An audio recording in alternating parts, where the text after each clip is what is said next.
What is going on, good and wonderful people? And we have some interesting news today about PS3 possibly getting PS3 backwards compatibility, or should I say, select PS3 games. As always, when I make these news videos, take it with a grain of salt. So, yeah, as we know, the PS3 was a very complicated hardware, or should I say, very hard to program for back in the day.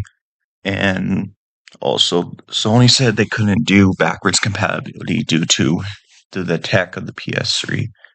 So these are my thoughts on if the PS3 is actually going to come into PS5 backwards compatibility, and it's mostly going to be select titles, not just any game. And what would it mean for the PS5?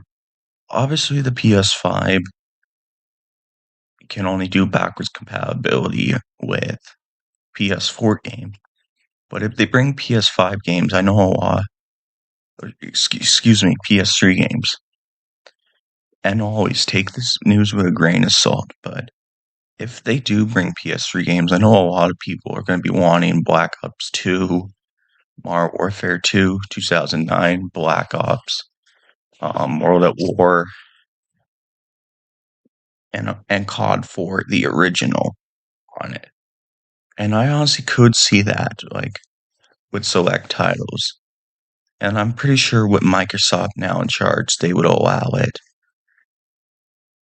Also, games that I can also see them bring in Saints Row 2 from 2008, GTA 4, but maybe GTA 4, since Rockstar might want to do a port or an actual remaster. I can't predict the future, so I don't know the answer. And obviously, first party titles like Little Big Planet 1 and 2, the card game, even though the servers are offline now. So yeah, they can also bring the God of War games that never came to PS3. I mean, PS4 and PS5. They can also bring, like, there's a lot of popular select titles that they can bring, obviously. And what would this do for Sony? Obviously, this would increase sales since Xbox isn't doing so well in the console sales lately. Even though I win more Xbox, but I'm independent, I don't engage in console wars. But this obviously would bring Sony in more money, sales, and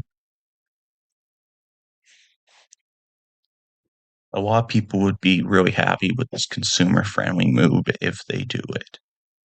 Because a lot of people have PS3 games that they really wish they can play, either due to the consoles breaking down or they sold them and they either have it disc or digitally. I'm pretty sure it would work like the PS.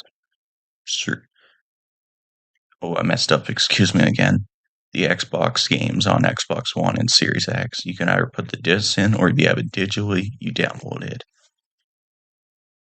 Oh, and another thing they would want to be able to do is play the original Red Dead Redemption, but I don't know if Rockstar will allow it now that they made a PS4 port and 60 FPS on PS5 with backwards compatibility. But it doesn't have the multiplayer, so it would be cool to have Red Dead and GTA 4 and its multiplayer states on the PS5. And for me, would I buy all these games again? Or should I say their DLCs, which I hope they. It would be best to make all these map packs for COD and other games just for free now, since they're decade plus old now. Like, if they do put games like Black Ops 2 on, maybe I would get the DLCs, but they would have to be free. One thing that would have to be done for these PS3 games, mostly the COD games and maybe some Rockstar games, is fix the servers. Well, obviously, I can see Microsoft fixing the servers for Call of Duty on the PS3 like they did for the Xbox titles. And other titles that I personally would like to see is the Avatar game the original, but Ubisoft would have to allow it since it's Frontiers. But so yeah, if Sony does bring it, will you be playing all these old games? What games do you want on the PS4 and PS5? And I'm sure they'll do it also for PS4 because it wouldn't be fair because it's just a PS3 game. And honestly, if they run at 30 FPS, I don't care. It doesn't matter to me. Like, or really discounted.